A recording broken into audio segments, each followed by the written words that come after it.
send this to brother. Hi there, my name is Naeem Roopen, and this is my life story. Now, I grew up in Cape Town. I don't know my father. My regional father is from Taiwan. At a very young age, around 5 or 6 years old, my mother got remarried to another man, and this gentleman was an alcoholic, and he was very abusive. Almost every single night we'll come on drunk and abuse myself, my mom, my sisters, physically, emotionally, and mentally. Um, and I can remember this one specific night where I got up out of bed. I was awoken by screams and shouting and things breaking. And I went to my mom's room. The room door was closed, and I looked through the keyhole, and I could see, how my stepfather was holding my mother to the bed, and he was just hitting her physically, like just hitting her. And as a child, I went to school like a normal person, and I did what normal children did: play with friends, and do what normal children do. No one really knew, what I was going through, what my family was going through. My my relatives, they most of them didn't know the struggles that happened within the house. And as I grew older, I started smoking cigarettes, and I was confronted by my grandfather, and he decided to send me away for Islamic school, for Islamic course. And I did a 4 year course that ended in Turkey, where I did my final year and came back home. So my grandfather decided to put me back into high school, and after a while, I started hanging out with friends, wrong friends. They reintroduced me back into the addictive lifestyle, or the cool lifestyle. So they say smoking cigarettes on school, defying the rules. Um, it became a weekend thing where we would smoke marijuana and drink alcohol and party and just go crazy. And but at that time, I didn't even realize that I was an addict.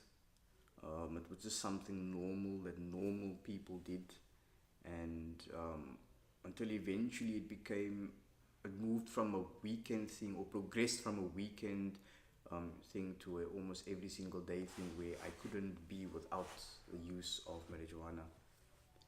But it didn't end there. It progressed further. I was introduced to a whole world of different types of substances, until eventually I found my substance of choice, methamphetamine or tuk, and this destroyed me completely. It was started off weekends, socially, occasionally, and it progressed to almost every single day. I lost my job because of it. I was confronted by my managers, and I was in complete denial about the fact that I was an addict and that I needed help. Was it back? Because if I look at it then, I didn't have the information that I do now.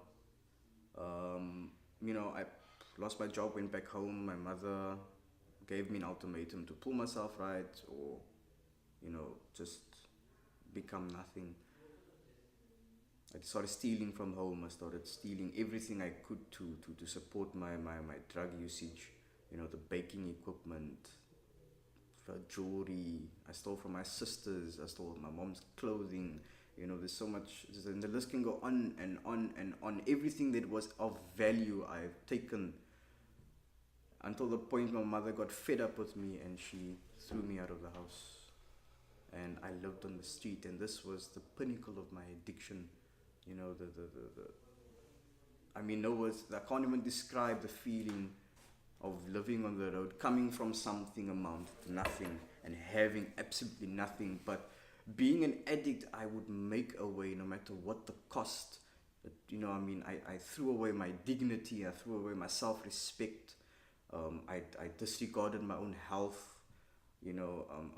Walking up and down the streets, begging people for money, sitting on the steps of a shopping center, begging people for money. And even though the people gave me the money, and even though I was so starving, I didn't care. I just focused on using, because using methamphetamine or tuk was the center point of my universe at that time. I didn't care about anything. I didn't care about my family. I didn't care about my sisters. You know, being high And the days that I was sober, I was overwhelmed with a whole world of regret as to am I using, why am I throwing my life away? Until eventually it came to a point where I decided that enough is enough and I can't go on like this. I was diagnosed with psychotic induced psychosis. They put me on medication that is similar to people who have schizophrenia. I was on that medication for a period of 2 years. I came clean for a while, but that wasn't the end. I mean, I went back home. I did the same things over and over. I repeated the same cycle, stole from home. Mother threw me out again. And being on that medication and using methamphetamine was even worse because, the chemical imbalance of my brain was profound. I disregarded everything basically until it came to a point I decided that this is one night I remember I was walking through the streets of parking lot of one of the shopping centers, and I was picking up cigarette butts, and I just burst out crying. I couldn't take it anymore. I was like overwhelmed with a world of sadness, deep sadness, depression, and I decided, and I lifted up my hands and I asked, why me? What did I do?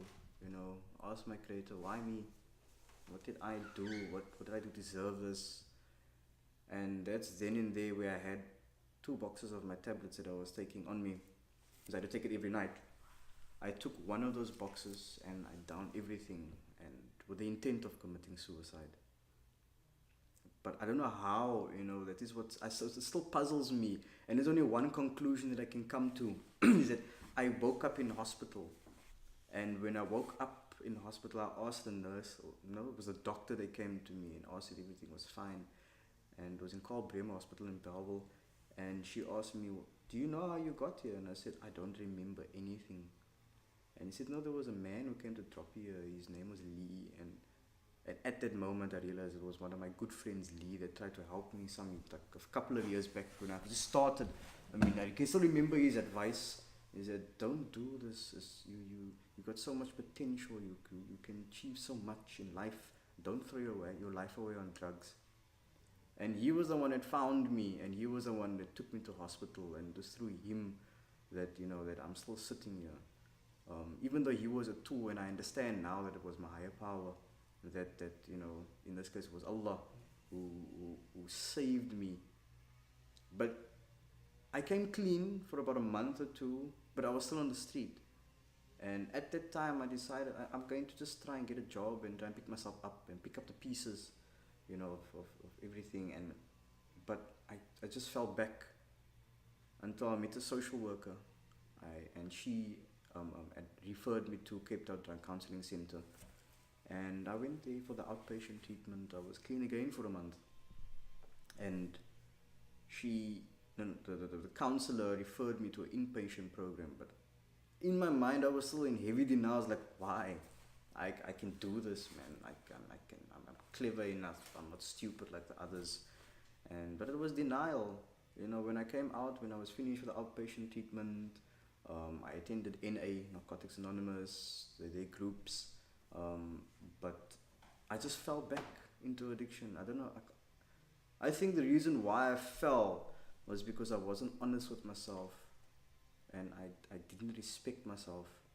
I didn't care about myself, and I still had a whole world of regret, and I didn't know how to deal with all of that emotions and that pain, of abusing myself, of abusing my mom emotionally and mentally, and even till today I'm still struggling to repair the damage that I've done. Even after almost 4 years of in recovery, I'm still struggling to repair that damage. And I went back onto the street, and I just continued to use. And I just used until there was nothing left of myself. Until I got my grandmother, and she told me that she asked me, Naeem, do you want help? And I said, yes, I want help. And then she phoned my mother, and then my mother came, and she took me home. And then I remember I fell asleep outside in the yard, And I woke up and there were guys standing around me. And my mom said, these guys are here to help you. And then they took me. And then I landed up in Paul at the rehabilitation center. So this, what is different from this center to all the other? I mean, you did NA, you know, you did all the other rehab centers. What is different from this one to the them? others? Yeah. The Or is it just your difference, mindset that changed? yeah, you know, what I think, or what I know is different is back then I didn't have support. I tried to do everything alone. And I knew, or this program taught me that I can't do this alone. I need support. I need, number one, a sponsor. I need people that can stand behind me and just, you know, when I'm down, just give me that extra, you know, that little bit of a push. Just say, keep moving forward. It's not the end. So I think that is the difference. That I'm not alone anymore. And I know now that there are millions of people in recovery that have been addicts and now they're in recovery, and that each and every single one of us are working towards success. So how long were you on the streets? about a year and a half. Ah, so what did you eat? Whatever I could, whatever that I could get. I would knock door to door. You know, there's like a binge period I'll just use for 3, 4, 5 days on end. But after that, then I would go into cutout mode where I would just want to eat and sleep. And I would knock on doors and ask people for food. And some people would give me, some people would deny, would turn me away. Some of them would give me jobs and would give me money and food or whatever the case may be. So whatever I could get my hands on, you know, that was edible, I would have eaten it. Was it just the wrong crowd? The wrong friends that you had? I think it's a bit of everything. It was, at the end of the day, it was my own choice. You know, I chose to go down this path. You know, I can't blame my friends. I can't blame my circumstances as well. I can't blame anyone but myself, because everything in life is a choice. Like, I choose to pick up this mouse, for example. I choose to speak to you. I choose to you know, to write in a book or whatever the case may be. So it's all based on choice.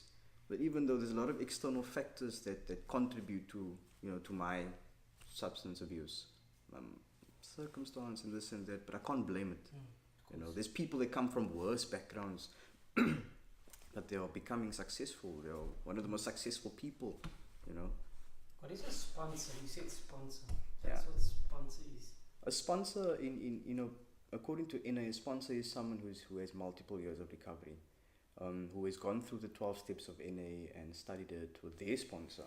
You know, so a sponsor is basically like a guide. Like a mentor. Yeah, like a mentor that assists you. If you don't understand something, then you assist it. But this is how it's supposed to be, and you know, to guide me through the 12 steps. So at this point, my sponsor will always be my sponsor is Arif Murat.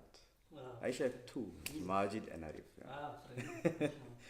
So 4 years now. Almost 4 years, you can say. 4 years ago, would you look back and think about it? I mean, like, you're in this office now, you know, working. I could laptop. never have.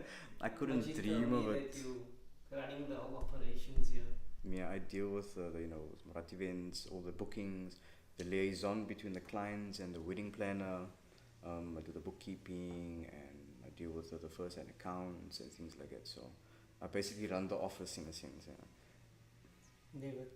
I would have never thought I would be sitting here, and as I'm sitting here now, you know, being through this program and doing, and working the 12 steps, and you know, with my sponsor's guidance, you know, I can see, or let me put it this way, when I came here, we only had Rogaland Country House and the Safe House. Now everything is just growing. I mean, we have Rogaland, we have Klein Niederberg, we have the shed in Stellenbosch, we're moving, we you know, we traversing through so many different angles and so many different pathways that it's I can't describe it, man. It's, as this place is growing, I'm growing with it, and I feel that this is my purpose, and this will be my purpose, and this is the only way I'm going to gain success. Beautiful story. Naeem, shukran so much for sharing it. Afwan. Is there anything you want to say, to tell us, to tell someone watching at the moment that's going through it, that you went through? You know, that my advice to everybody is that addiction is the most cunning disease that there is. According to my experience, I believe that addiction is the worst disease because it can be the cause of so many other physical, mental, and emotional illnesses out there. So whoever that is struggling with or knows someone that is struggling with addiction, get that person help, because there is help. There is hope. That person can become something. If you are an addict and you're watching this now, I urge you, I challenge you, get that help. Because I guarantee you there is someone deep down within yourself that wants to achieve great success and that will become somebody one day in life. Thank you so much for sharing the story. Appreciate Yeah, it. Assalamualaikum. Wa alaikum salam.